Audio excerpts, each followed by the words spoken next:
Let me ask you something uncomfortable. Are you secretly hoping they come back? I mean, really hoping. Not the polite answer you give people, the honest one. You check your phone sometimes and think, maybe today. Maybe today they'll text. Maybe today they'll realize what they lost. Maybe today they'll say something like, I've been thinking about you. Look, people don't always admit this out loud, but a lot of people who are trying to move on from someone are still quietly waiting for that moment. And the mind plays these little movies. You imagine the message, you imagine the apology, you imagine the conversation where everything finally makes sense. And the story in your head usually goes like this.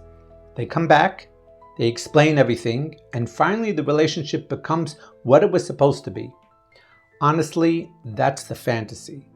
But think about this for a second. What are you actually getting if they come back? People really ask that question because the focus is always on the moment they return, not on what life looks like after that. So let's slow this down. Imagine they text you, hey, or maybe something warmer, I've been thinking about you. Immediately your brain lights up, your heart jumps a little, and suddenly all those questions that were torturing you start spinning again. Do they miss me? Are they serious this time? Are they ready now? You respond, they respond, and before you know it, the door is open again. Now here's the part people don't think about. The emotional system that existed before is still there. The same patterns, the same uncertainty, the same push and pull. Because when someone comes back, they're not coming back as a completely new person. They're coming back as the same person who left. That doesn't mean they're bad. It just means the underlying dynamics usually haven't magically changed. So what happens next? At first, things feel exciting. There's relief. You think, okay, maybe this is finally working. But then little things start showing up again. Communication becomes inconsistent. Plans feel vague. You start wondering where you stand. And slowly the questions return. Are they pulling away again? Did I say something wrong? Why does this feel familiar?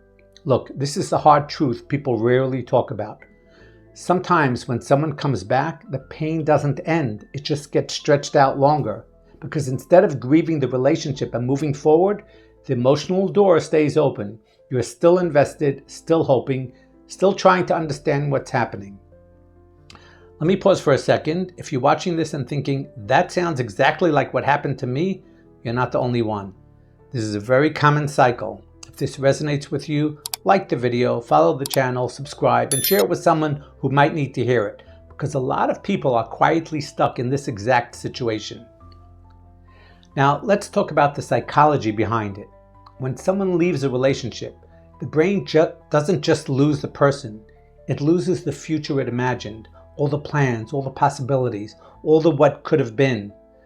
So when that person comes back, the brain immediately reconnects to that imagined future. It thinks, okay, we're back on track.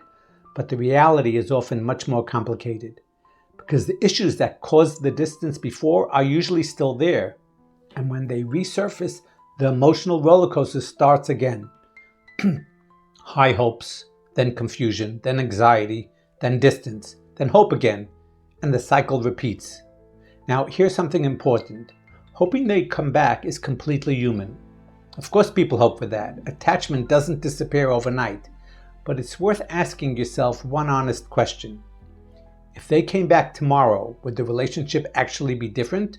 Or would you be stepping back into the same emotional pattern that hurt you the first time?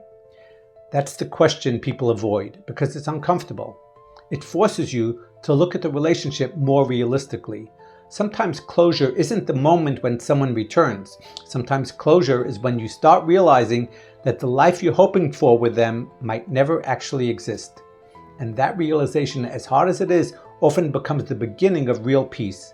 Not immediately, but gradually. Because when the mind stops waiting, it finally has room to start something new. And if you're in that place right now, trying to understand the patterns in your own relationship, trying to make sense of the confusion, you can book a one-on-one session through the link in my bio, or contact me through pop call, chat, voice, or video. We'll talk it through like real people.